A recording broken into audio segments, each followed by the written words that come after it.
اللہ اکبر اللہ اکبر اللہ اکبر لا الہ الا اللہ اللہ اکبر اللہ اکبر وللہ الحمد اللہ اکبر اللہ اکبر اللہ اکبر لا الہ الا اللہ اللہ اکبر اللہ اکبر وللہ الحمد. السلام علیکم ورحمۃ اللہ وبرکاتہ. نحمده ونصلی علی رسولہ الکریم. اما بعد فاعوذ باللہ من الشیطان الرجیم. بسم اللہ الرحمن الرحیم. رب اشرح لی صدری ویسر لی امری واحلل عقدۃ من لسانی یفقهوا قولی. لو أنزلنا هذا القرآن على جبل لرأيته خاشعا متصدعا من خشية الله وتلك الأمثال نضربها للناس لعلهم يتفكرون.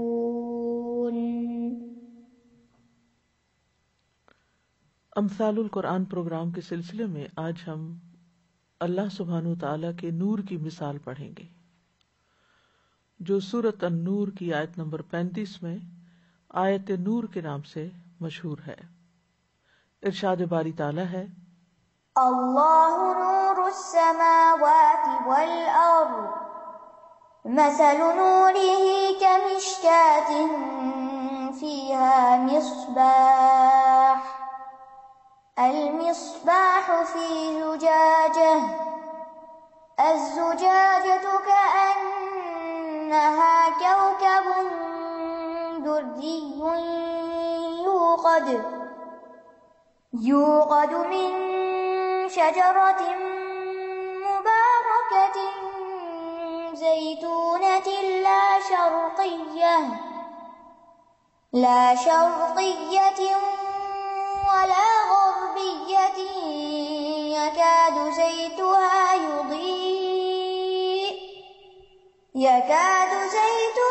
يضيء ولو لم تمسسه نار نور على نور يهدي الله لنوره من يشاء ويضرب الله الأمثال للناس والله بكل شيء عليم.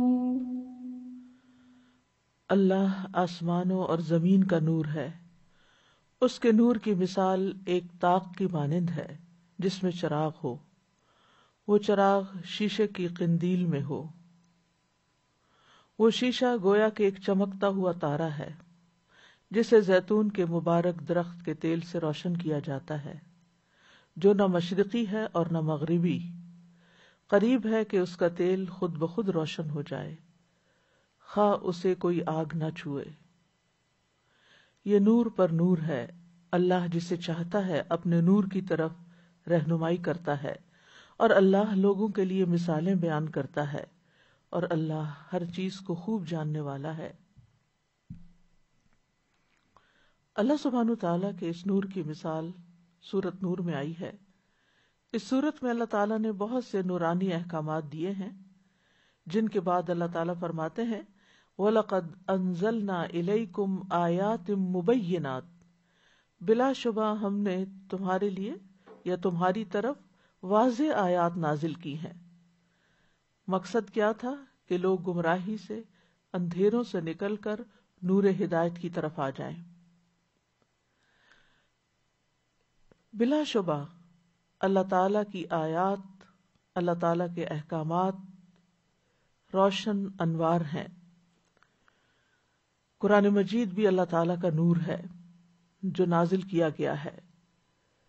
ایک جگہ پر آتا ہے سورۃ النساء میں، یا ایھا الناس قد جاءکم برہان من ربکم وانزلنا الیکم نورا مبینا، اے لوگو بلا شبہ تمہارے پاس تمہارے رب کی طرف سے ایک واضح دلیل آ گئی ہے اور ہم نے تمہاری طرف ایک واضح نور نازل کیا ہے۔ لہذا نور ہدایت کی مثال بیان کرنے کے لیے اس مثال کو یہاں لایا گیا ہے۔ اللہ تعالیٰ فرماتے ہیں اللہ نور السماوات والارض، اللہ آسمانوں اور زمین کا نور ہے۔ نور کہتے ہیں پھیلنے والی روشنی کو جو اشیاء کو دیکھنے میں مدد دیتی ہے۔ اللہ تعالیٰ آسمانوں زمین کا نور ہے، یعنی نور کا منبع اللہ کی ذات ہی ہے۔ اللہ تعالیٰ کی ذات و صفات نور ہیں، اللہ تعالیٰ بذات خود نور ہے، اس کا حجاب نور ہے، اس کے نور سے عرش، کرسی، سورج، چاند، جنت سب روشن ہیں، منور ہیں۔ حسی نور کا منبع بھی اللہ کی ذات ہے اور مانوی نور کا منبع بھی۔ مانوی نور میں جیسے اللہ کی کتاب نور ہے، اس کی شریعت نور ہے، ایمان نور ہے، اللہ تعالیٰ کے رسولوں، اس کے مومن بندوں کے دلوں میں جو اللہ کی معرفت ہے وہ بھی معرفت الہی کا نور ہے۔ اگر اللہ سبحانہ تعالیٰ کا یہ نور نہ ہو تو ہم سب گمراہیوں میں اور گمراہی کے اندھیروں میں ڈوب جائیں۔ تو نور کی بنیادی طور پر دو اقسام ہیں، ایک ہے غیر مخلوق نور اور ایک ہے مخلوق نور۔ غیر مخلوق نور یہ اللہ سبحانہ تعالیٰ کی ذات ہے، کیونکہ اللہ تعالیٰ مخلوق نہیں ہے، اس کی صفات ہے، اس کا کلام ہے، اس کی آیات ہیں، یہ مخلوق نہیں ہے۔ دوسری طرح کا نور جو مخلوق ہے یہ اللہ تعالیٰ کی ذات سے جدا ہے، الگ ہے، اس کا حصہ نہیں ہے۔ چنانچہ وہ نور جو ہم سورج، چاند، ستاروں میں دیکھتے ہیں، چراغوں میں دیکھتے ہیں، لائٹس میں دیکھتے ہیں، یہ مخلوق نور ہے، کریٹڈ ہے، بنایا گیا ہے۔ اور پھر مخلوق جو نور ہے اس میں سے بھی کچھ حسی نور ہے اور کچھ مانوی نور ہے۔ یعنی جو مخلوقات نور ہیں ان میں سے کچھ نور حسی ہیں، کچھ مانوی ہیں۔ حسی کی مثال جیسے ابھی دی گئی، چاند، ستارے، سورج وغیرہ، اور مانوی جیسے اللہ تعالیٰ کی معرفت کا نور، ہدایت کا نور۔ تو نور جو ہے یہ اللہ تعالیٰ کی ذاتی صفت بھی ہے جو قرآن و سنت سے ثابت ہے۔ وَأَشْرَقَتِ الْأَرْضُ بِنُورِ رَبِّهَا، زمین اپنے رب کے نور کے ساتھ روشن ہو جائے گی۔ اللہ نور السماوات والارض۔ اسی طرح حدیث میں آتا ہے، ابو موسیٰ اشعری کہتے ہیں رسول اللہ صلی اللہ علیہ وسلم ہمارے درمیان کھڑے ہو کر آپ نے ہمیں 5 باتوں پر مشتمل ایک خطبہ دیا۔ ان میں 5 باتیں یہ تھیں کہ بے شک اللہ تعالیٰ سوتا نہیں اور نہ سونا اس کے شایان شان ہے۔ دوسری بات، وہ میزان کے پلڑوں کو جھکاتا اور اوپر اٹھاتا ہے۔ تیسری بات، رات کے اعمال دن کے اعمال سے پہلے اور دن کے اعمال رات کے اعمال سے پہلے اس کے سامنے پیش کیے جاتے ہیں۔ پھر اگلی بات، اس کا پردہ نور ہے، اس کا حجاب نور ہے، اگر وہ اس کو کھول دے تو اس کے چہرے کے انوار جہاں تک اس کی نگاہ پہنچے اس کی مخلوق کو جلا ڈالیں۔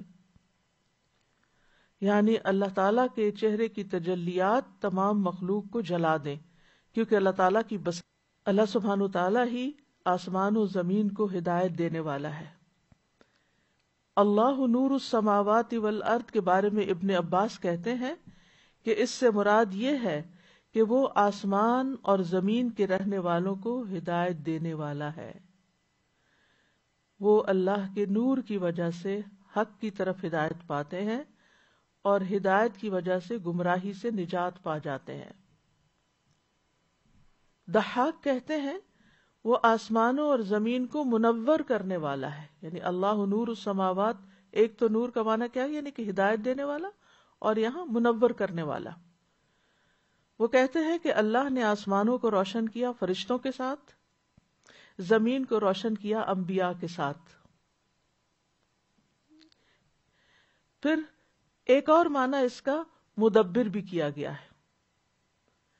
مجاہد کہتے ہیں کہ وہ زمین اور آسمان میں کاموں کی تدبیر کرنے والا ہے، یعنی اللہ نور السماوات والارض کا معنی کیا ہے کہ اللہ تعالیٰ ہی آسمانوں اور زمین کے کاموں کی تدبیر کرنے والا ہے۔ ابی ابن کعب، حسن اور ابو عالیہ کہتے ہیں کہ وہ آسمان و زمین کو مزین کرنے والا ہے، زینت بخشنے والا ہے۔ اس نے آسمانوں کو سورج، چاند اور ستاروں کے ساتھ زینت بخشی ہے، اور زمین کو انبیاء، علماء اور مومنین کے ساتھ زینت بخشی ہے۔ یہ زمین کے ستارے ہیں۔ اور ایک قول یہ بھی ہے کہ زمین کو نباتات اور درختوں کے ساتھ زینت بخشی، یعنی حسی نور بھی، مانوی نور بھی اور حسی نور بھی، دونوں طرح زینت بخشی۔ اور بات یہ ہے کہ نور کا منبع اور سورس اللہ کی ذات ہی ہے، ہر طرح کا نور وہیں سے آتا ہے، یعنی وہی دیتا ہے، چاہے حسی ہو یا مانوی ہو۔ کائنات کی جتنی ظاہری روشنیاں ہیں یا نور ہے، قیامت کے دن یہ ختم ہو جائے گا۔ سورج کا نور، اذا الشمس کورت واذا النجوم انکدرت، اسی طرح وخسف القمر وجمع الشمس والقمر، سورج اور چاند اکٹھے کر دیے جائیں گے، تو یہ ساری روشنیاں ختم ہو جائیں گی، سورج، چاند، ستارے لپیٹ دیے جائیں گے۔ اللہ سبحانہ و تعالی پھر بندوں کا فیصلہ کرنے کے لیے آئیں گے، تو پھر وَأَشْرَقَتِ الْأَرْضُ بِنُورِ رَبِّهَا، زمین اپنے رب کے نور کے ساتھ روشن ہو جائے گی، یعنی اللہ سبحانہ و تعالیٰ اس کو منور کریں گے۔ اس کی حقیقت کیا ہے، کیسے ہوگا، یہ اللہ تعالیٰ ہی بہتر جانتا ہے، لیکن یہ جو ظاہری حسی روشنیاں اور نور دنیا میں دیا گیا ہے، قیامت کے دن یہ نہیں ہوگا۔ اور یہاں یہ بات یاد رہے کہ اللہ تعالیٰ کے اس فرمان کا معنی غلط طور پر نہ لیا جائے کہ اللہ آسمان و زمین کا نور ہے، یعنی نعوذ باللہ یہ جہاں سے بھی روشنی ہمیں نظر آ رہی ہے، مل رہی ہے، یہ اللہ تعالیٰ کا حصہ ہے۔ ایسا نہیں ہے، یہ اللہ کا جز نہیں ہے، اللہ کی تخلیق ہے، کیونکہ لیس کمثلہ شیء، اس جیسی کوئی بھی چیز نہیں۔ یعنی اگر ہم کہیں اللہ نور ہے، جو کہ اس کا نام بھی ہے، صفت بھی ہے، تو اور یہ بھی نور ہے، تو یہ نور شاید اس نور کا کچھ حصہ، ایسا نہیں ہے۔ اللہ تعالی کا ذاتی نور حجاب کے پیچھے ہے، ٹھیک ہے، لیس کمثلہ شیء۔ اللہ سبحانہ و تعالی آسمان و زمین کو روشن کرنے والا ہے، گائیڈ کرنے والا ہے، ہدایت دینے والا ہے، کس چیز نے کیا کام کرنا ہے، ہر چیز کو اس نے ہدایت دی ہے۔ جس بھی چیز کو تخلیق کیا اسے اس کا مقصد بتایا ہے، انسان کو بھی تخلیق کیا، اسے بھی اس کی زندگی کا مقصد بتایا ہے، اس کو بھی ہدایت دی ہے۔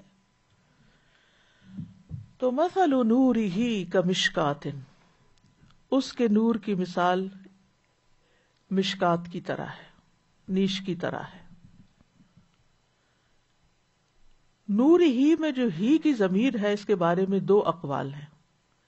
ایک ہے کہ ضمیر اللہ تعالی کی طرف لوٹ رہی ہے، یعنی مومن کے دل میں اس کی ہدایت کی مثال، مومن کے دل میں اللہ کی ہدایت یعنی اس کے نور جو اللہ تعالیٰ مومن کے دل میں ڈالتا ہے، اس کی مثال۔ دوسرا یہ کہ یہ ضمیر مومن کی طرف لوٹ رہی ہے، یعنی مومن کے دل میں جو نور ہے اس کی مثال مشکات کی طرح ہے۔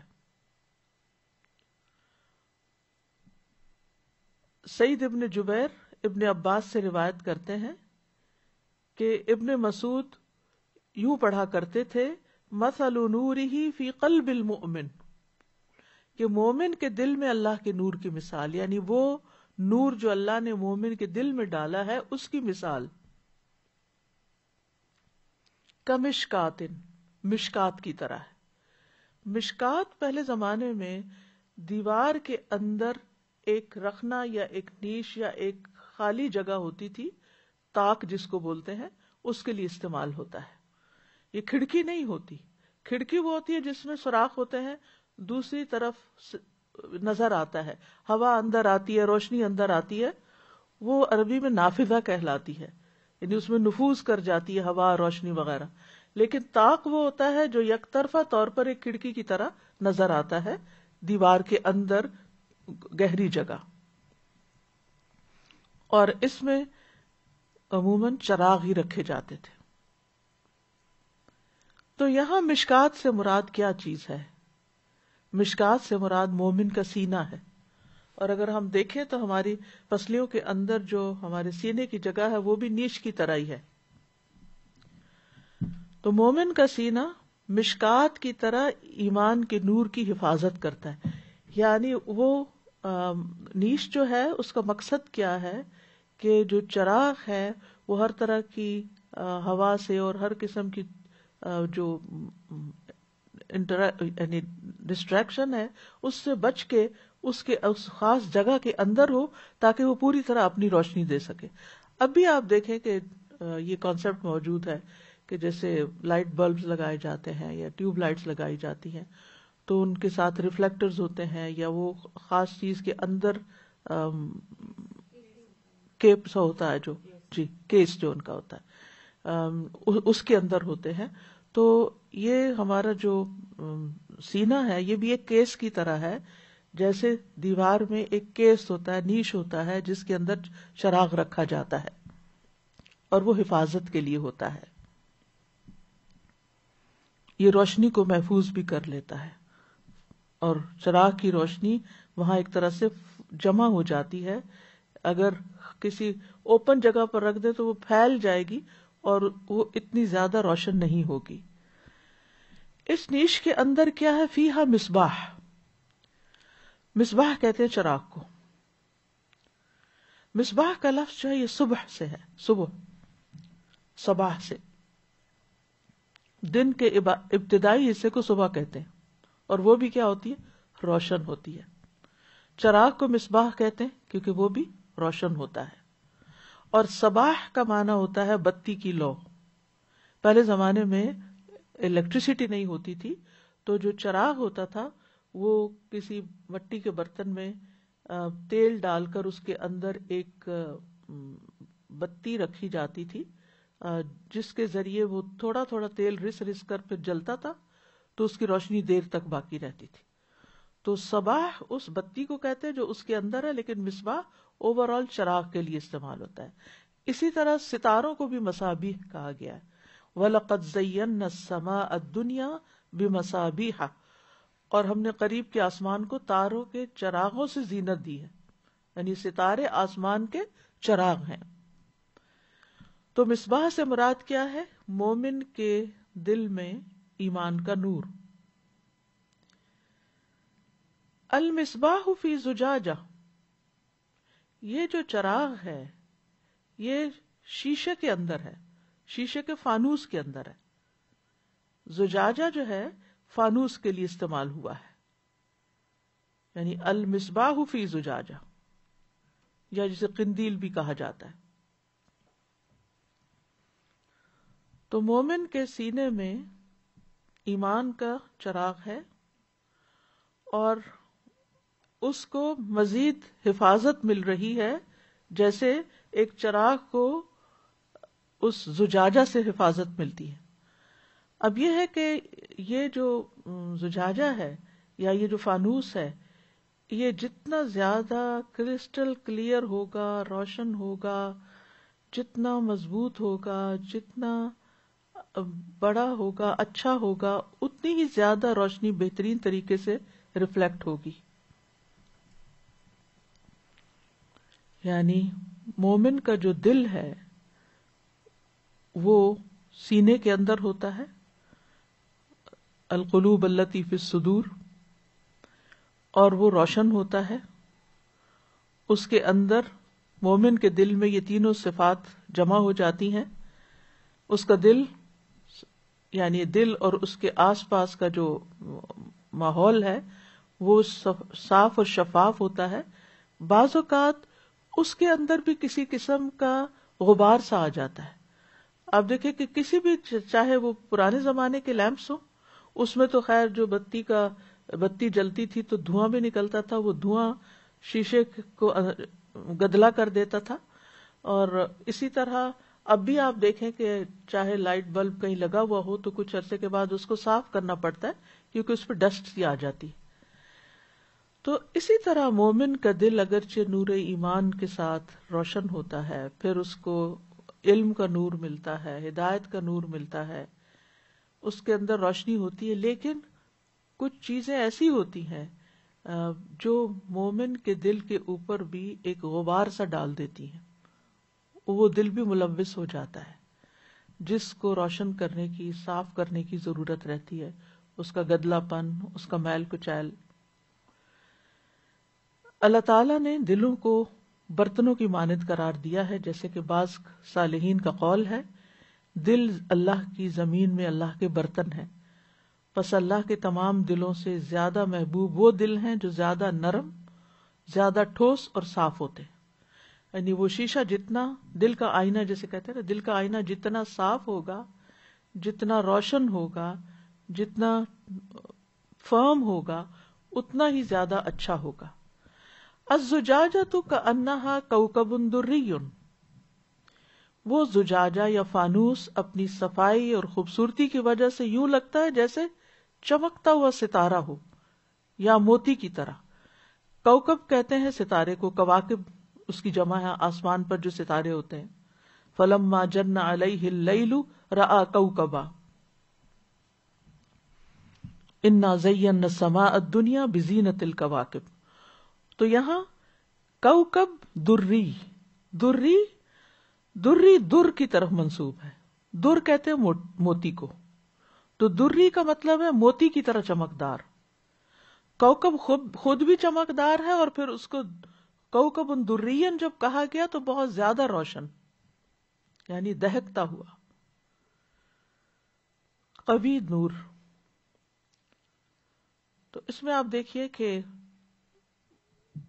مومن کو جو نور اللہ تعالیٰ نے ایمان کا عطا کیا، ایک تو پہلے فطرت کا نور تھا، پھر ایمان کا نور اس کو عطا کیا، پھر علم کا نور عطا کیا، ہدایت کا نور عطا کیا، اور اس کی حفاظت کی سینے کے اندر، دل کے اندر.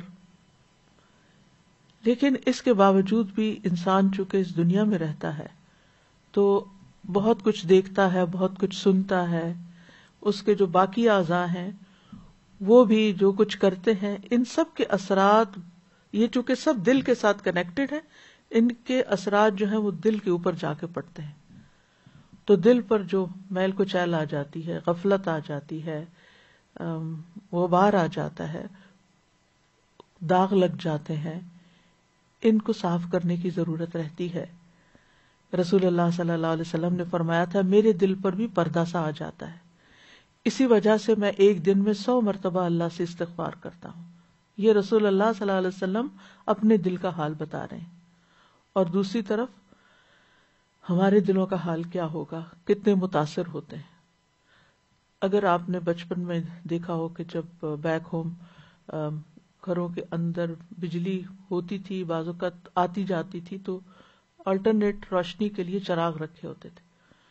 تو ان چراغوں کو، ان جو لالٹین ہوتی ہے یا چراغ، وہ لیمپ ہوتا ہے لمبا جس کو بولتے ہیں، ان کو باقاعدہ ان کے شیشے کو صاف کیا جاتا تھا ویٹ کلوتھ سے یا کسی بھی چیز سے، اندر سے اچھی طرح، اور ڈیلی بیسس پر ان کی صفائی کا ایک سلسلہ چلتا تھا.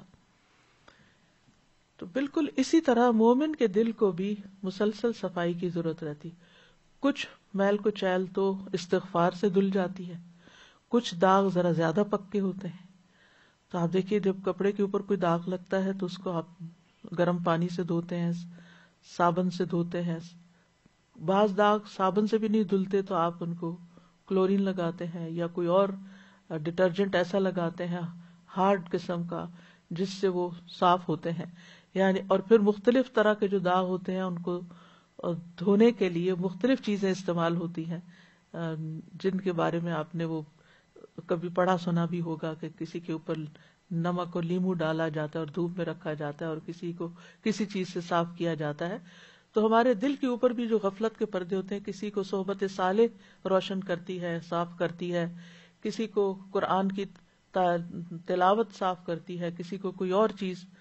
تو بہرحال اب یہاں پر یہ ہے کہ یہ چراغ جو ہے اس کو تیل چاہیے. تو وہ تیل کیا ہے؟ یوقد من شجرۃ مبارکۃ زیتونۃ. یوقد، ایقاد کا پہلے بھی ہم معنی پڑھ چکے ہیں، یعنی آگ جلانے کے لیے استعمال ہوتا ہے. مراد یہ ہے کہ اس چراغ کو دہکایا جاتا ہے، روشن کیا جاتا ہے. اوقدہ کا معنی ہوتا ہے آگ روشن کرنا. وقود کہتے ہیں ایندھن کی لکڑیوں کو. تو یوقد من شجرۃ، ایک درخت سے، مبارکۃ جو بڑا مبارک ہے.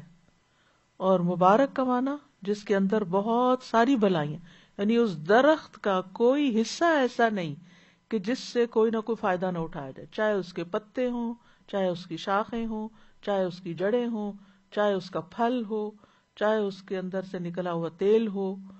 یعنی مبارک وہ چیز ہوتی ہے جس میں وافر مقدار میں خیر ہوتی ہے.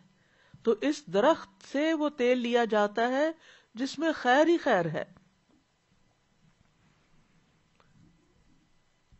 تو یہ تیل جو ہے زیتون کا تیل ہے، یعنی چراغ زیتون کے تیل سے دہکایا جاتا ہے یا جلایا جاتا ہے جس سے بہترین روشنی نکلتی ہے. کہتے ہیں کہ یہ تمام تیلوں سے زیادہ بہترین تیل ہے. اور میں ایک ریسرچ سن رہی تھی یوٹیوب پر، کسی سائنٹسٹ نے کچھ تحقیقات عربی میں تھی وہ بیسیکلی، تو کچھ ٹرمینالوجی تو میں نہیں سمجھ پائی، لیکن اس میں وہ کہہ رہے تھے کہ مختلف چیزوں کے اندر جو فریکوینسیز ہیں یا ان کے اندر سے جو ان کی ترددات ہیں یا ان کے جو ریزوننس ہے یا ان کی جو آواز ہے، جیسے تسبیح ہر چیز کر رہی ہے، یہ عام نیکڈ آئی سے یا ویسے ہمارے کان ان کو نہیں سن سکتے. تو انہوں نے کچھ اس طرح کے مشاہدات کیے مختلف چیزوں کے اندر یہ دیکھنے کے لیے کہ اس کے اندر کس قسم کی لائف ہے یا اس کی آواز کیسے ہے یا اس کی روشنی اس کے اندر سے کیسے نکلتی ہے. تو یہ پتہ چلا کہ سب سے زیادہ جس کے اندر سے روشنی نکلتی ہے وہ سب سے زیادہ زیتون کے تیل کے اندر ہے. تو بہرحال اور پھر بہت سے فائدے بتائے گئے تھے کہ 100 بیماریوں کا علاج ہے، یعنی یا 100 سے زائد بیماریاں زیتون کے تیل سے یا زیتون کو کسی شکل میں کھانے سے ان کو شفا ملتی ہے، کیونکہ اللہ تعالیٰ نے اس کو مبارک کہا ہے. پھر اسی طرح نبی صلی اللہ علیہ وسلم نے بھی فرمایا ہے کہ زیتون کو کھاؤ بھی اور اس کا تیل لگاؤ بھی. اور خاص طور پر جو یعنی کہ جسم کو صاف کرنے والی، خصوصاً پیٹ کو صاف کرنے والی چیزیں، ان میں سے بہترین چیز جو ہے وہ زیتون کا تیل ہے، خاص طور پر اگر وہ کولڈ پریس ہو، یعنی براہ راست ہی لے لیا جائے. تو یہ شجرۃ مبارکہ ہے جس سے یہ چراغ روشن ہوتا ہے. لا شرقیۃ ولا غربیہ، اس درخت کی مزید صفات یہ ہیں کہ یہ وہ درخت نہیں جس پر صرف سورج نکلتے وقت روشنی پڑتی ہے، دھوپ پڑتی ہے، یا وہ نہیں غربیہ کہ جس پر سورج غروب ہو رہا ہو تو لائٹ آتی ہے. یہ وہ درخت ہے جس کو سارا دن روشنی ملتی ہے سورج کی، کوئی چیز اس کے لیے رکاوٹ نہیں ہے، ہر طرف سے اس پر روشنی پڑ رہی ہے. اور اس وجہ سے یہ زیادہ بہترین پھل لاتا ہے. یعنی ایک عام درخت ہے جو نارمل ہے، لیکن یہ تیل جس درخت سے حاصل کیا گیا اس درخت پر مسلسل سورج کی روشنی یا نور پڑتا رہتا ہے، اور اس سے پھر جو تیل نکلتا ہے اس کے اندر سے اور زیادہ روشنی حاصل ہوتی ہے. اور کہتے ہیں کہ یہ وہ درخت ہیں جو بلند علاقوں میں ہوتے ہیں، یعنی اونچی جگہوں پر، کیونکہ اس میں روشنی زیادہ بہتر طور پر ملتی ہے. یعنی لا شرقیہ ولا غربیہ، نہ کسی ایک سائڈ پہ نہ دوسرے پہ، بلکہ اونچے مقام پر. تو روشنی کا مواد بھی عمدہ ہے، جگہ بھی عمدہ ہے. تو مومن کا معاملہ بھی یہ ہے. اب یہ نور کے لیے، ایک بہترین نور کے لیے جتنے اسباب ہیں وہ سارے اس نیش کے اندر جمع کر دیے گئے ہیں.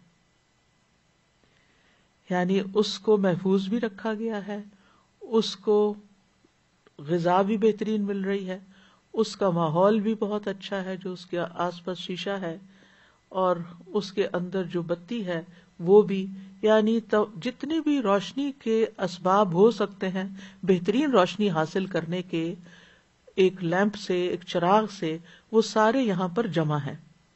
مومن کا بھی یہی معاملہ ہے. ایک مومن وہ ہوتا ہے جو صرف ایمان لاتا ہے، لا الہ الا اللہ پڑھتا ہے، اور لا الہ الا اللہ کا اپنا ایک نور ہے. پھر وہ مومن ہوتا ہے کہ جو علم حاصل کرتا ہے، اس کا اپنا ایک نور ہوتا ہے، وہ نور علی نور ہو گیا. پھر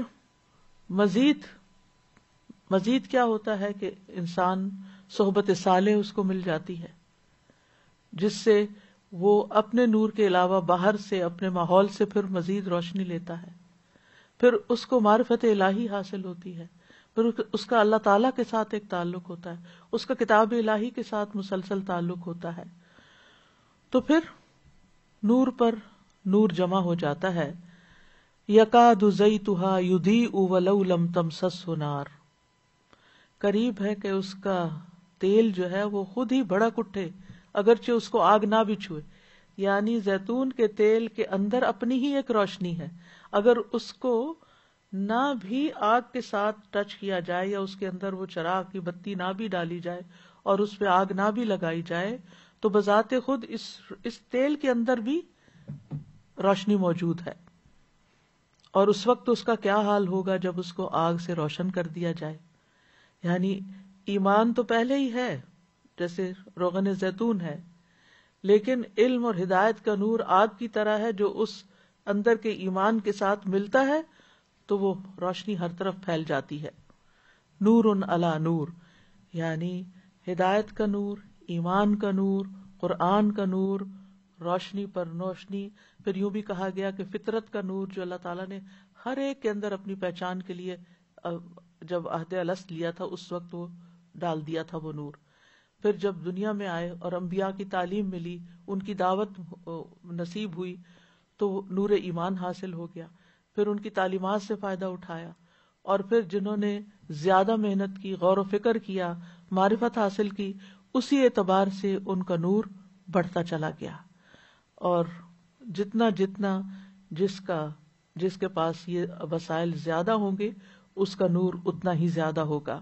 یعنی جب یہ ساری چیزیں جمع ہو جاتی ہیں اور دل روشن ہو جاتا ہے تو پھر انسان کو صحیح معنوں میں نفس مطمئنہ نصیب ہوتا ہے. اور پھر یہ نور صرف اپنے تک نہیں رہتا، یہ نور دوسروں تک منتقل ہونے لگتا ہے.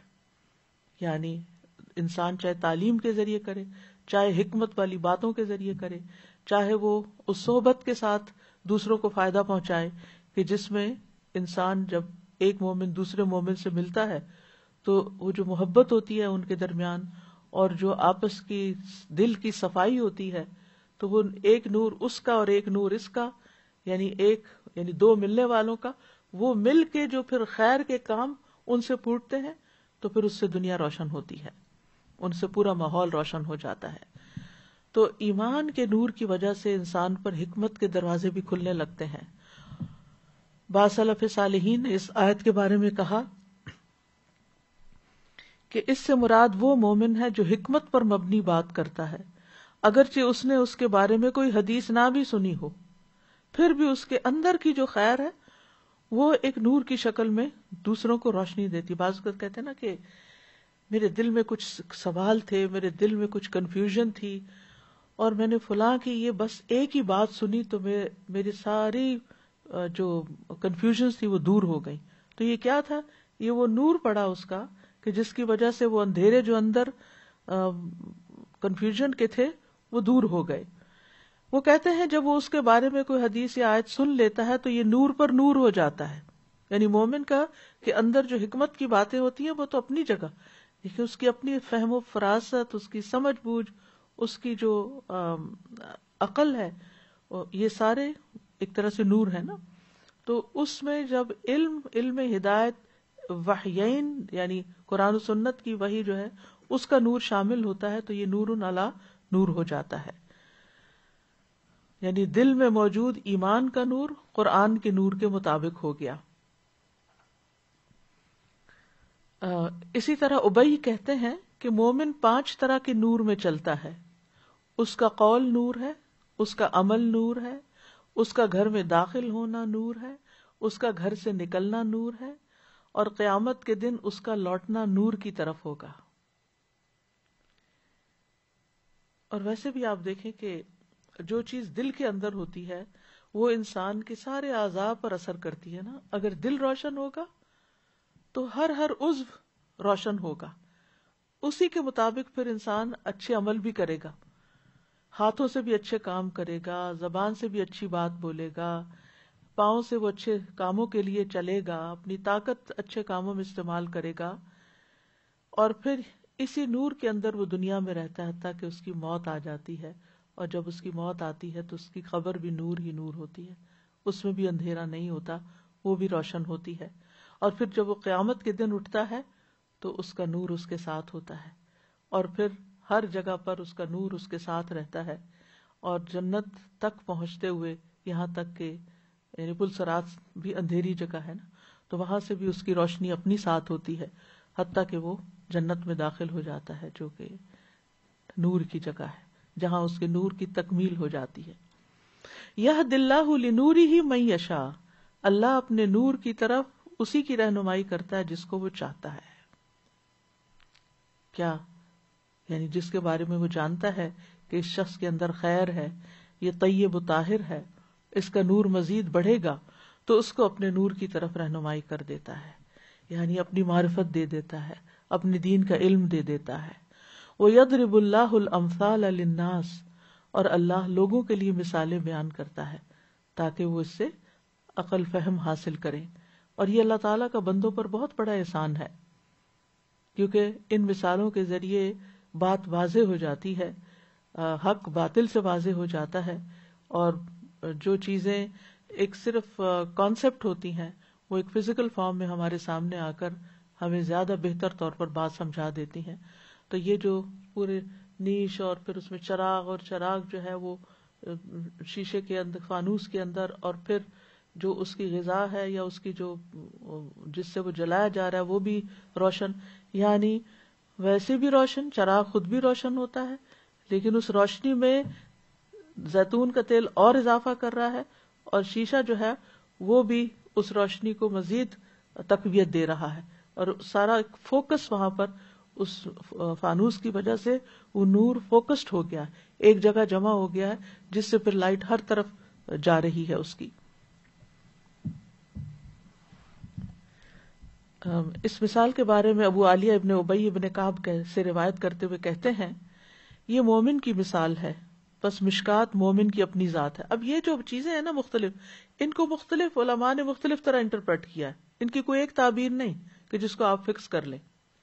وہ کہتے ہیں مشکات مومن کی اپنی ذات ہے، قندیل اس کا سینہ ہے، چراغ وہ ایمان ہے جو اللہ نے اس کے اندر رکھا ہے، اور قرآن جو اس کے دل میں ہے اس کو بابرکت درخت کے روغن سے جلایا جاتا ہے، اور یہ اکیلے اللہ کے لیے اخلاص ہے. یہ انہوں نے اس طرح اس کو انٹرپریٹ کیا.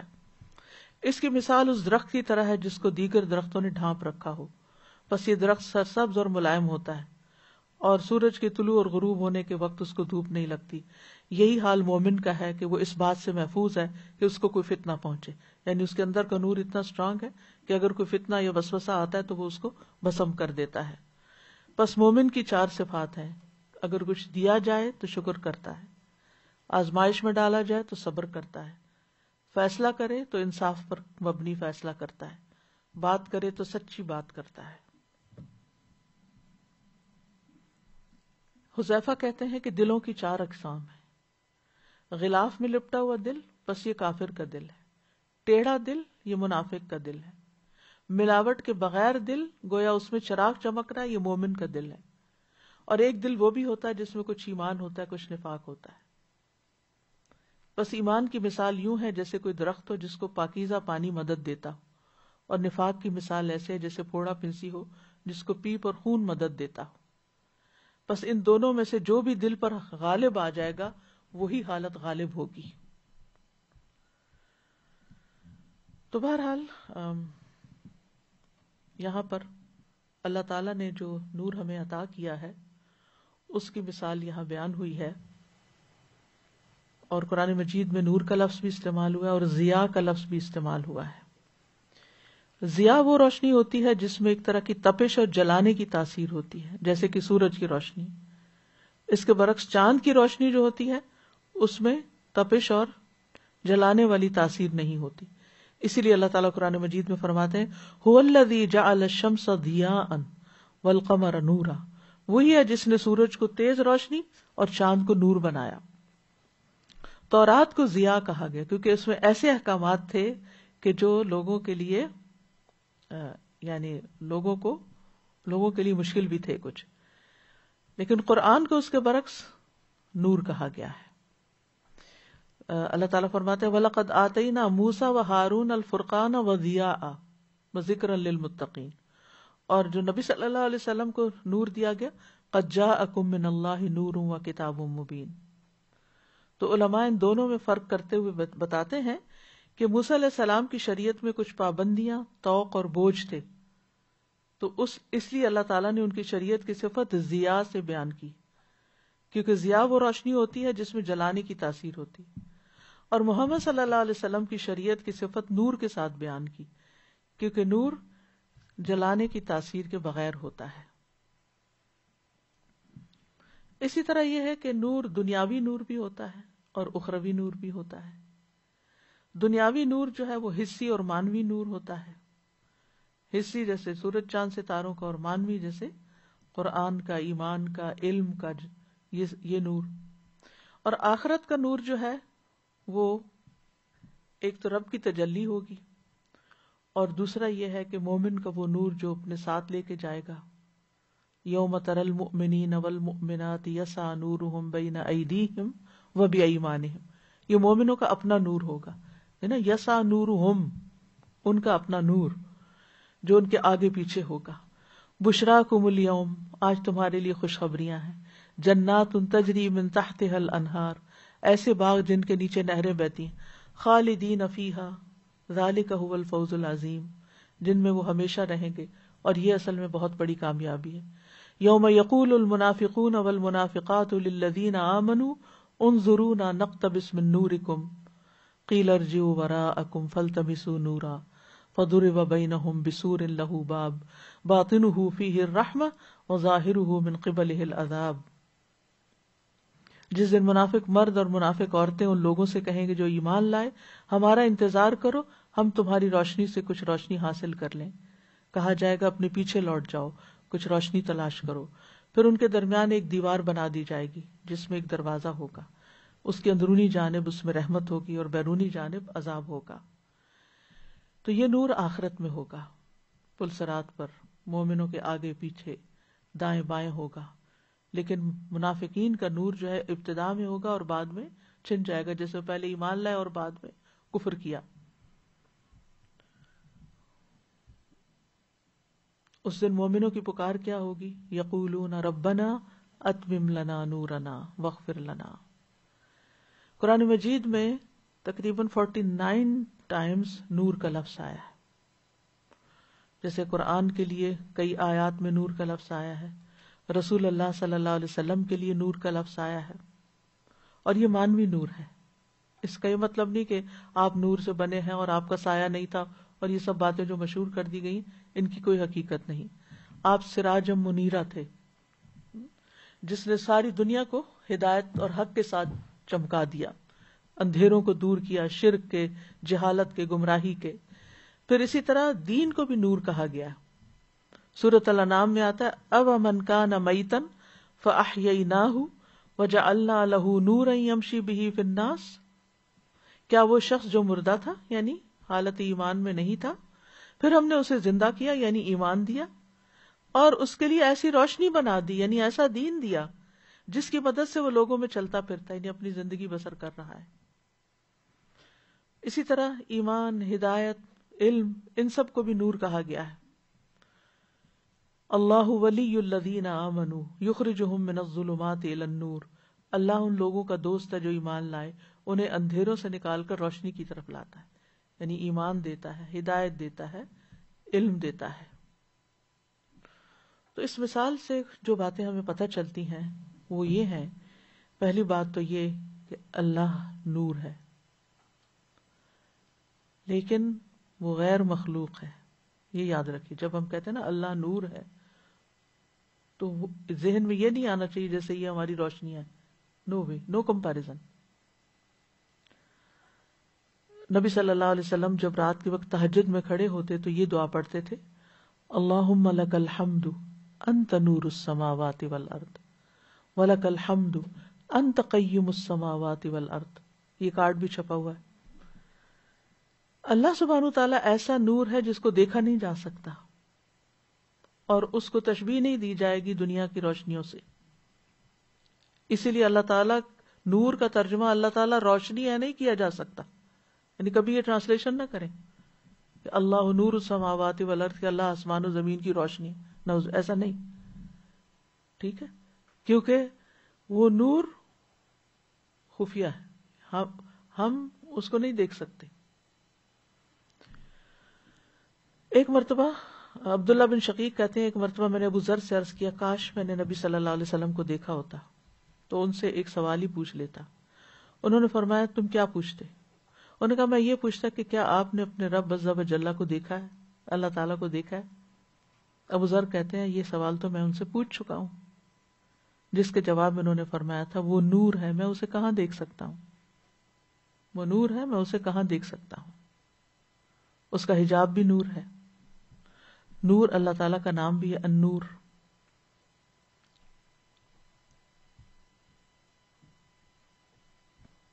وہ قصیدہ نونیہ میں ابن القیم کہتے ہیں وَالنُّورُ مِنْ أَسْمَائِهِ أَيْضًا وَمِنْ أَوْصَافِهِ سُبْحَانَ ذِي الْبُرْهَانِ.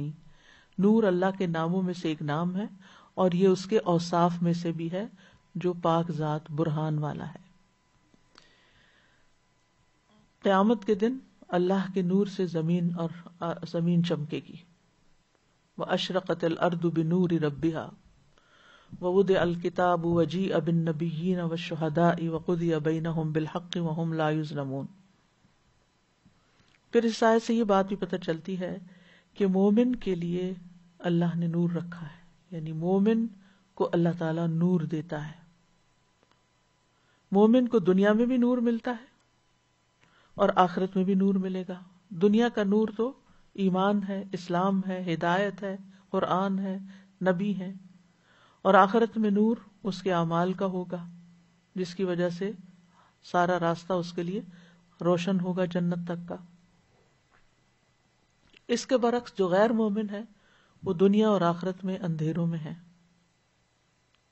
جس کی مثال سورۃ النور کی آیت نمبر 40 میں آتی ہے او کظلمات فی بحر لجی یغشاہ موج من فوقہ سحاب ظلمات بعضها فوق بعض اذا اخرج یدہ لم یکد یراہا ومن لم یجعل اللہ لہ نورا فما لہ من نور.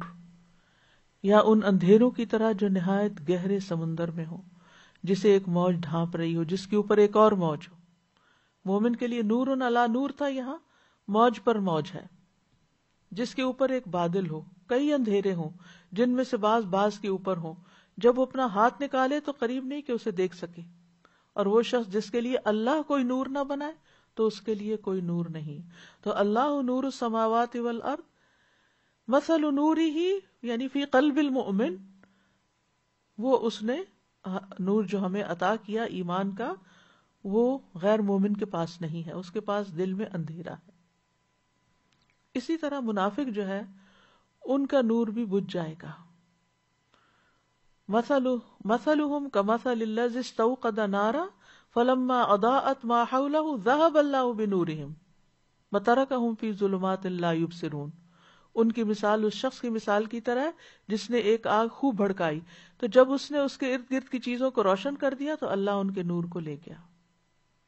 یعنی منافق کا نور اللہ تعالیٰ چھین لیتا ہے. نور بصیرت ہو، نور قلب ہو، نور ہدایت ہو، سب اللہ تعالیٰ لے لیتا ہے ان سے. اگرچہ ابتدا میں ان کو نور ملتا ہے، وہ اسلام کا اظہار کرتے ہیں، اقرار کرتے ہیں، اور قیامت کے دن بھی اسی طرح ان کا نور بجھ جائے گا، جیسے سورۃ الحدید کی آیت نمبر 13 اور 14 میں بیان ہوا. تو کرنے کے کام یہ ہے کہ ہمیں نور پانے والے کام کرنے چاہیے، نور کی تلاش رہنی چاہیے، نور کو بڑھاتے رہنا چاہیے. وہ سارے اسباب جو نور میں اضافے کا ذریعہ بنتے ہیں، ان اسباب کو اختیار کرنا چاہیے. یہ جو اللہ تعالیٰ نے مثال دی ہے نا چراغ کی، اور وہ فانوس میں، اور پھر وہ ساری چیزیں، تو یہ جو نور ہے اس پر مزید نور کا اضافہ کرتی ہیں، یہ ساری چیزیں اس کی حفاظت کرتی ہیں، اس کو تیز کرتی ہیں، اس کو مزید یعنی اس کے جو وولٹیج ہے وہ بڑھا دیتی ہیں.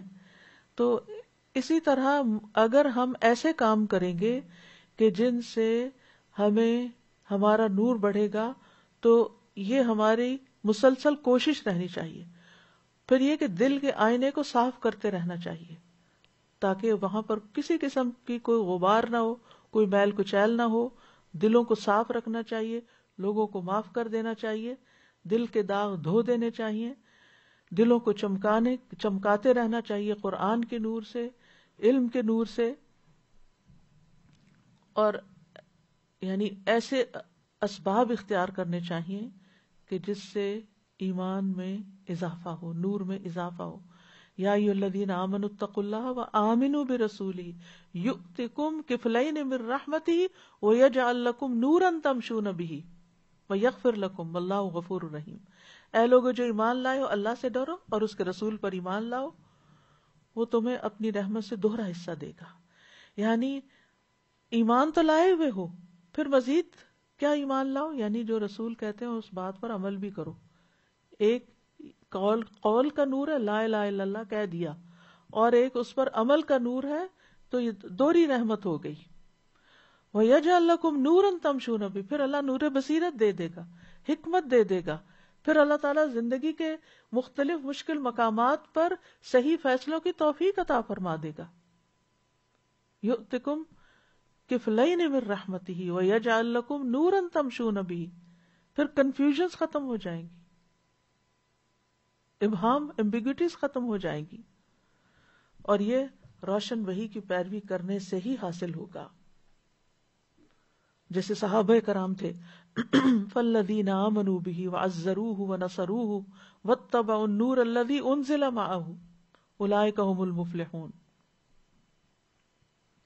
پھر اسی طرح وہ اعمال جس سے نور میں اضافہ ہوتا ہے، چھوٹے چھوٹے اعمال بھی، جیسے وضو جو ہے، یہ قیامت کے دن ہمارے وضو کے اعضاء کے چمکنے کا باعث بنے گا.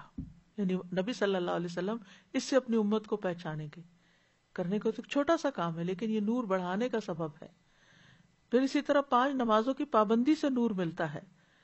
نبی صلی اللہ علیہ وسلم نے فرمایا جو شخص اس کی پابندی کرے گا نماز کی، تو یہ اس کے لیے قیامت کے دن روشنی، دلیل اور نجات کا سبب بن جائے گی، اور جو نہیں کرے گا اس کے لیے نہیں بنے گی. وہ قیامت کے دن قارون، فرعون، حامان اور ابی ابن خلف کے ساتھ ہوگا.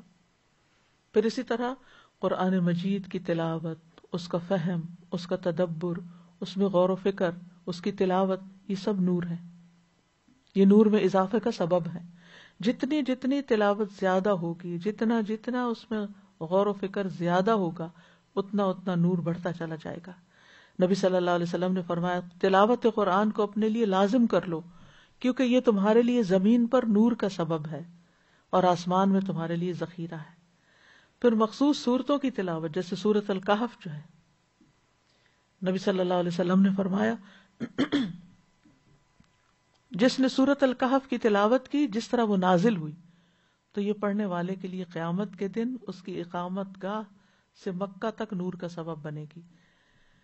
پھر اسی طرح انصاف کرنے والے نور کے ممبروں پر ہوں گے، جو اپنے گھر والوں میں، اپنے رعایا میں عدل و انصاف کریں گے، یعنی ہر ایک کی جگہ، ہر ایک کو اس کے اپنے مقام پر رکھیں گے.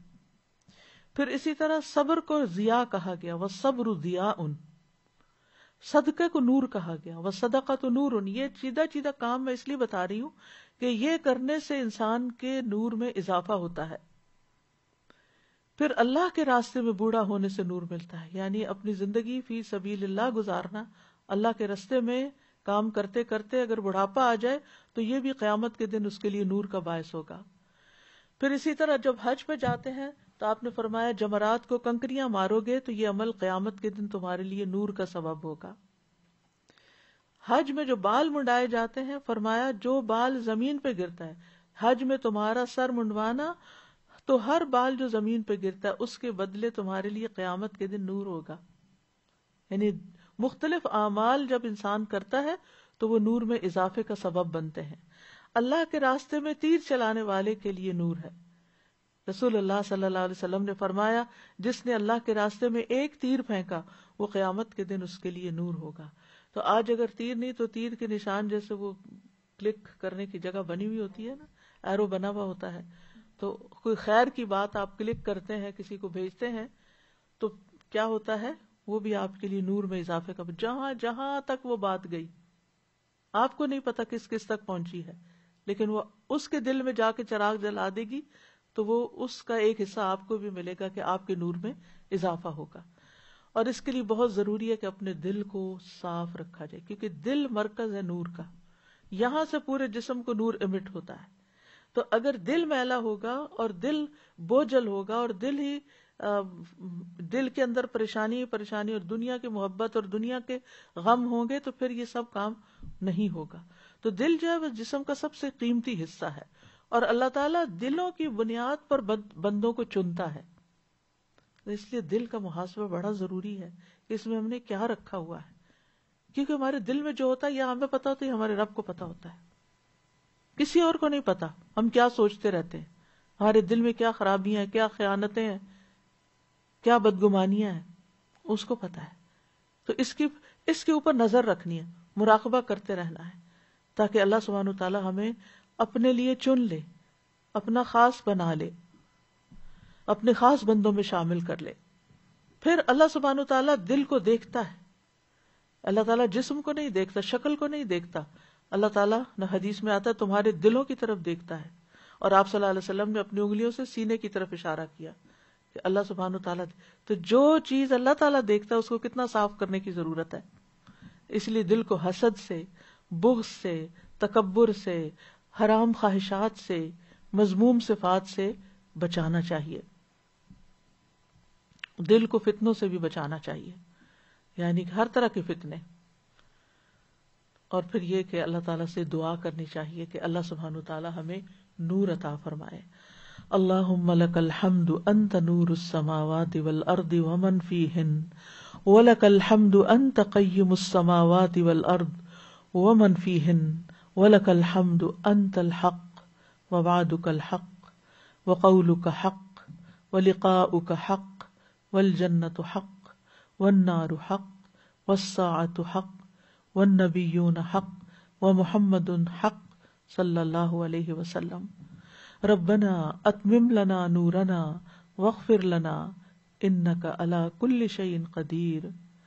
اللہم اجعل فی قلبی نورا وفی بصری نورا وفی سمعی نورا وعن یمینی نورا وعن یساری نورا وفوقی نورا وتحتی نورا وامامی نورا وخلفی نورا واجعل لی نورا وفی لسانی نورا وعصبی نورا ولحمی نورا ودمی نورا وشعری نورا وبشری نورا واجعل فی نفسی نورا.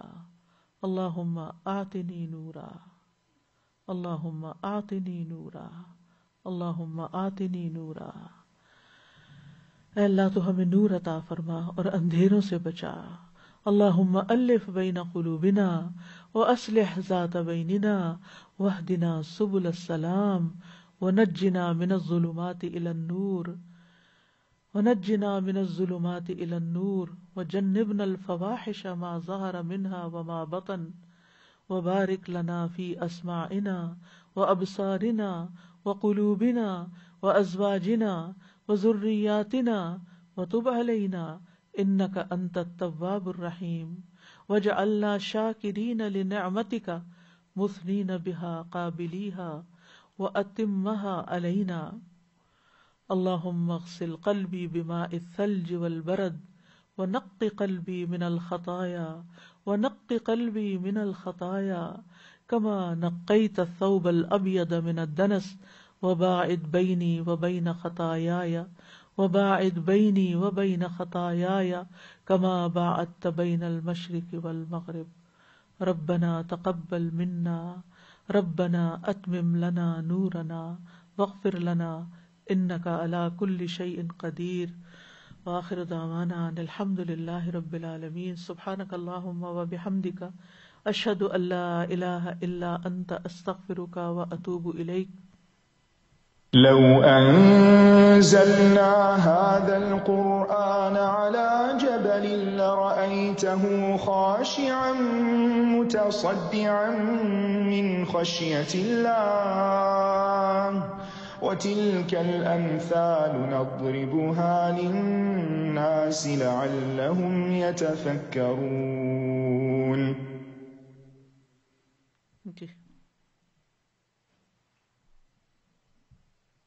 استاذہ سبحان اللہ، میں سوچ رہی تھی کہ as we embark on the last 10 days ان شاء اللہ تعالیٰ I have been hearing this a lot from the scholars, other scholars کے دل کی صفائی اور یہ جو دل کے ہمارے اعمال ہیں ان پہ ورک کرنے کی کتنی ضرورت ہے. سبحان اللہ، آج کا session ties in beautifully with that الحمد للہ رب العالمین. اینڈ مجھے وہ انسیڈنٹ یاد آ رہا تھا جو عبداللہ بن عمرو بن العاص کا ہے کہ نبی صلی اللہ علیہ وسلم نے ایک دفعہ کہا ایک محفل میں کہ ایک شخص یہ داخل ہو گئے جنتی، اور پھر انہوں نے جا کے رہے اور دیکھا کہ نہ وہ روزے رکھ رہے نہ تہجد پڑھ رہے ہیں، بس یہ تھا کہ ان کو یاد ہے کہ ہاں میں دل میں گرج رکھ کے نہیں سوتا. سبحان اللہ. تو اللہ تعالیٰ واقعی ہمیں اپنی دلوں کی صفائی کرنے کا کانسٹنٹ چانس دیں اور توفیق دیں اور ہم اپنے دلوں کو پیوریفائڈ رکھیں. اینڈ سیکنڈ تھنگ میں سوچ رہی تھی زیادہ پچھلے فیو ڈیز سے مجھے مسلسل یہ خیال آ رہا تھا کہ ہم نے تدبر کے کورسز کا کہ ہم مسلسل الحمدللہ رب العالمین جو پڑھتے جا رہے ہیں. آئی واز تھنکنگ کہ جیسے جیسے ہم پڑھتے جا رہے ہیں ہمیں کبھی ایسا محسوس نہیں ہوتا کہ ہم نے بہت ہی ایک پوائنٹ ریچ کر لیا ہے کہ جہاں اب ہم بالکل ٹھیک ہو گئے. ایوری ٹائم یو ریئلائز کہ الحمدللہ کتنی چیزیں تھیں جو پیوریفائی ہو رہی ہیں، شیڈ ہو رہی ہیں، اور ہم اچھے کی طرف یا بہتری کی طرف بڑھ رہے ہیں اور ایمان میں اضافہ ہو رہا ہے الحمدللہ. تو اللہ تعالیٰ ہم سب کو توفیق دیں کہ ہم قرآن کے ساتھ کسی نہ کسی کیپیسٹی میں کنسسٹنسی انشاءاللہ کنیکٹڈ رہیں. استاذہ ایک سوال ذہن میں آ رہا تھا کہ ہم بات کرتے ہیں نا چہروں کے نور کی، جیسے بعض لوگوں کے چہرے کہتے ہیں کہ نورانی ہوتے ہیں، تو یہ تو سمجھ میں آ رہا ہے کہ وہ ان کے چہرے کس وجہ سے نورانی ہوتے ہیں کہ ڈیفینیٹلی ان کا قلب ویسا پر نور ہوگا، لیکن وہ نور صرف چند لوگوں کو جیسے نظر آتا ہے، ہر ایک کو نظر نہیں آتا وہ ان کے چہروں کا نور، دیکھنے کے لیے بھی پھر ان کا دل بھی ویسے ہی وہ نورانی ہوگا.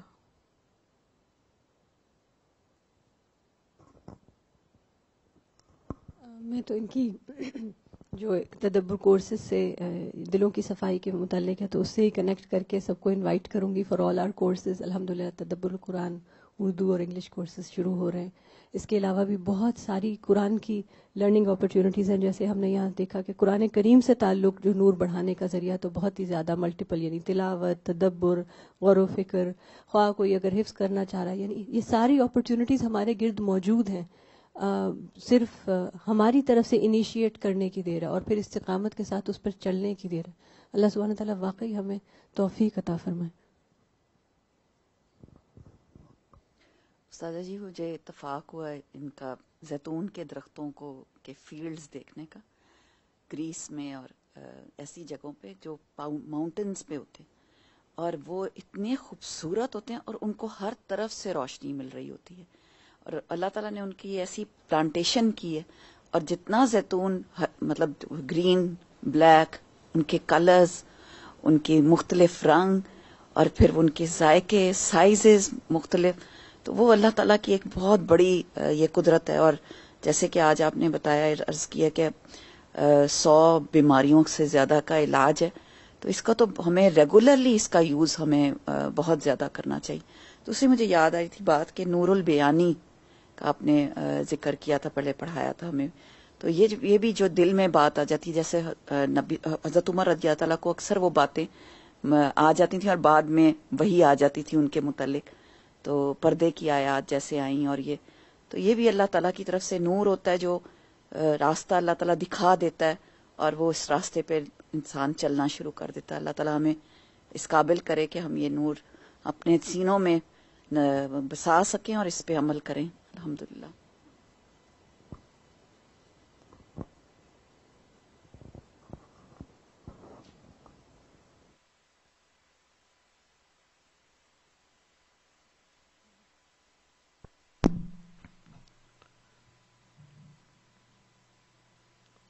مجھے جو یہ مثال ہے اس دفعہ اس طرح مختلف طرح سمجھ میں آئی ہے کہ بجائے اس کے کہ ایک ایک چیز کو ایک ایک پارٹ سے تشبیہ دینے کے اوور آل اگر دیکھا جائے تو نور کے جمع ہونے اور نور میں اضافے کے جو اسباب ہیں ان پر غور کیا جائے. یعنی جس طرح ایک چراغ نیش کے اندر زیادہ محفوظ اور روشن ہوتا ہے، جس طرح ایک چراغ فانوس کے اندر زیادہ روشنی دیتا ہے، جس طرح ایک چراغ زیتون کے تیل سے زیادہ روشنی دیتا ہے، تو اس پر غور کرنے کی ضرورت ہے کہ ہمارے دل میں جو نور ہے ایمان کا، اس کے اندر اضافہ کن کن چیزوں سے ہو سکتا ہے اور کن کن چیزوں سے ہم فائدہ اٹھائیں تاکہ ہمارا نور بڑھتا جائے.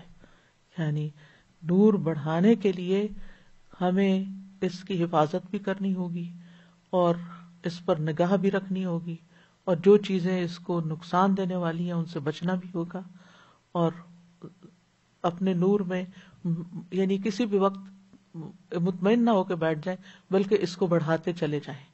اور یہ نور پھر صرف ہمارے اپنے اندر تک نہیں، کیونکہ نور کی ایک بنیادی خاصیت یہ ہے کہ وہ پھیلتا ہے، اندھیرے دور کرتا ہے. اور اندھیرے سے یعنی بھرا ہوا ایک کمرہ ہو لیکن اگر اتنی سی دیا سلائی آپ جلائیں تو سارا کمرہ روشن ہو جاتا ہے. تو جس کا نور زیادہ ہو، اور پھر جتنا زیادہ نور ہوگا اتنی زیادہ چیزیں واضح ہو کے نظر آئیں گی، پھر حق و باطل کا فرق زیادہ واضح ہو کے نظر آئے گا، خیر اور شر.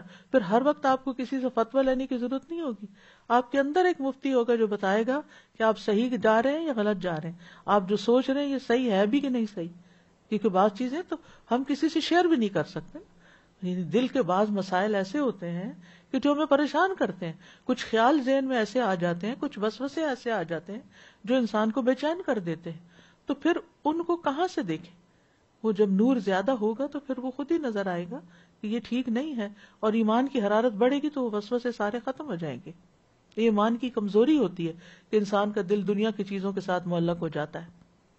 مجھے آپ کی اس بات پہ سورہ انفال کی وہ آیت یاد آ گئی کہ اللہ تعالیٰ تقویٰ عطا کرتے ہیں کہ انسان کو پھر میزان ملتا ہے، انسان کو وہ کرائیٹیریا نصیب ہوتا ہے کہ رائٹ اینڈ رانگ اینڈ حق اینڈ باطل کا پھر ڈفرینس پتہ چلتا ہے. سبحان اللہ. جی ہاں بالکل. یعنی صرف لائٹ آن کرنا یا روشنی بڑھانا یا وولٹیج بڑھانا ہی کافی نہیں، صفائی بھی ماحول کی ضروری ہے. بالکل. جب ہم کچھ کرتے ہیں تو ہمیں سوچنا جی ہم نے صحیح کیا کہ نہیں، اسی وقت آپ اگر اپنے اوپر انڈو کریں اس کو. جی پھر ہی بات بنے گی. آپ دیکھیں کہ بعض اوقات تو پروانے آ کے گر جاتے ہیں چراغ کے اوپر اور وہ اس کو میلا کر دیتے ہیں. تو بعض اوقات آندھیاں چلتی ہیں تو وہ ٹمٹمانے لگتا ہے چراغ. مشکلات کی آندھیاں چل سکتی ہیں اور فتنوں کی آندھیاں چل سکتی ہیں جس کی وجہ سے دل کا نور مدھم پڑنے لگتا ہے. یعنی روشنی ایسی چیز ہے کہ جس کے لیے مسلسل آپ کو تیل کی ضرورت ہے، چراغ کو مسلسل تیل کی ضرورت ہے. ایسے ہی ہمیں بھی مسلسل علم اور اچھی مجالس کی ضرورت ہے، کیونکہ یہ نہیں ہو سکتا کہ ایک دفعہ آپ نے چراغ جلا دیا اور اب آپ بے فکر ہو جائیں. آپ کو اس پر ورک کرتے رہنا پڑے گا، اسے مینٹین رکھنا پڑے گا.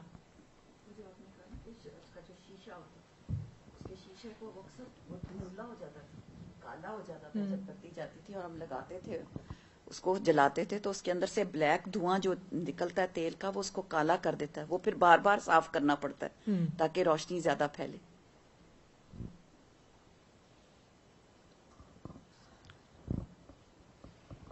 سازا اس سے ایک چیز اور یہ بھی سمجھ میں آتی ہے کہ یہ نور جو ہے نا ایکوائرڈ نہیں ہوگا، یعنی اندر جب تک نہیں ہوگا تو باہر سے جو چیز آ رہی ہے وہ اس کے ساتھ جب تک ملے گی نہیں تو وہ نور پھیلے گا نہیں. ہاں یعنی فطرت کا نور تو ہے اندر کے، فطرت کی وجہ سے انسان جیسے مومن کو اگر حدیث نہ بھی پتا ہو تو وہ اس کی جو بات ہوتی ہے وہ ویسے بھی حکمت کی ہوتی ہے، کیونکہ فضول باتیں نہیں کرتا، بدگمانیاں نہیں کرتا، یعنی کہ اچھے دل کا مالک ہوتا ہے، تو اس سے خیر کی بات ہی منہ سے نکلتی، کیونکہ جو اندر ہوتا ہے نا وہی منہ سے نکلے گا.